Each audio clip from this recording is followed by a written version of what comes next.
Good afternoon, Coppites. Welcome back to Coppites of Anfield. So we're going to carry on with the worst players that we started to do. So the last two videos we did 32 down to 15. So today we're going to do 14. But first of all, I'd like to show you my hat. Swan, my favourite ride at Thorpe Park. I've also got my Father's Day t-shirt on for my kids, Nightmare on Elm Street. I love horror movies, big horror movie fan. Anyhow, so let's get on with the video. So number 14 on the list is Eric Meer. So it says, Liverpool bought Meer in 1999 to supplement the attacking talents of Michael Owen and Robbie Fowler. But it soon became clear that the one-cap Dutchman wasn't the same class as the two academy products. Meer didn't score a single Premier League goal in 24 games for Liverpool, and he soon found himself on loan at Preston. The 6'2" centre forward left Anfield permanently in 2000. So that's number 14. Number 13, Christian Poulsen. So it says Liverpool paid 3.5 million to sign Poulsen from Juventus. In the summer of 2010, the Dutch midfielder was brought in to stiffen up the Reds' engine room, but he proved to be a major disappointment. In fairness, Poulsen was playing for a struggling side under Roy Hodgson. What a shocking manager he was for Liverpool. I can't believe he even got the Liverpool job. But he didn't do enough to impress his successor, Kenny Dalglish, either. In the end, Jay Spearing was preferred in the holding role. So that's number 13. Number 12 is Christian Benteke.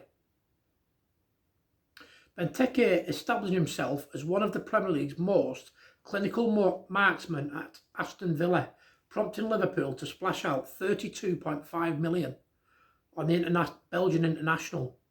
The striker was not a total flop at Liverpool. He scored 10 goals in the 2015-16 season, including a stunner against Man United. But it was clear almost immediately that Benteke was a bad stylistic fit. He was sold to Crystal Palace after just one season. Quite a few strikers in this one. Number 11, Iago Aspas. Liverpool snapped up Aspas in the summer of 2013 to bolster their attacking ranks, but the former Celta Vigo frontman flattered to decide during his brief time at the club. Aspas didn't score a single goal in 14 Premier League appearances, even though Liverpool created chances aplenty under Brendan Rodgers. He returned to Spain with Sevilla after just one season on Merseyside. Number 10, Alberto Aqualani.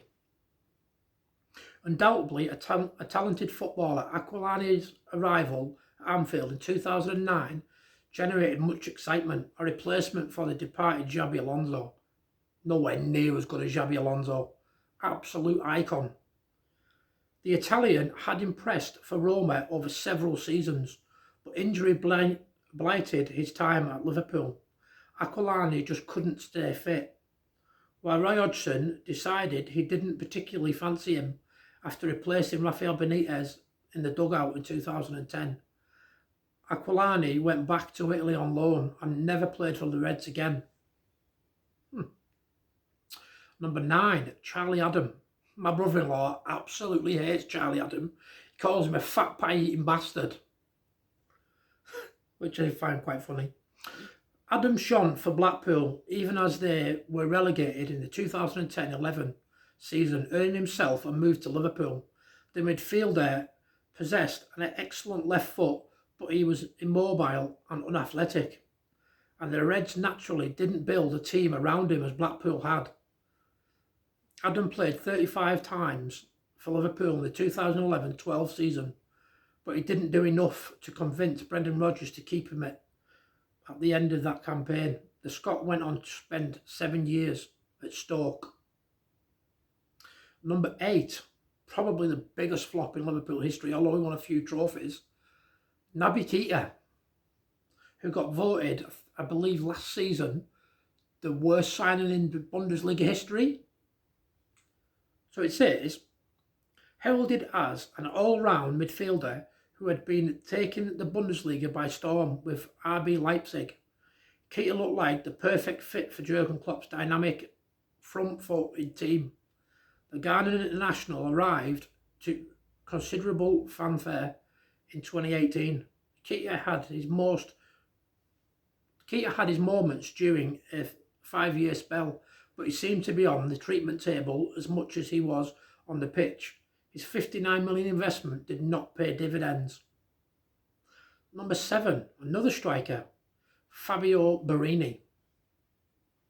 Brendan Rodgers bought his former Swansea charge to Liverpool soon after his appointment in 2012. His debut season at Anfield was marred by injuries, but the Italian once managed 2 goals in 20 games across multiple competitions. He was loaned to Sunderland in 2013-14 before returning to Liverpool the following campaign, when he put the ball in the net once in 18 matches. And the last one, number 6, Shawn Dundy, another striker. Liverpool acquired Dundee for $2 million in 1998 after an injury to Robbie Fowler left them short of options up front.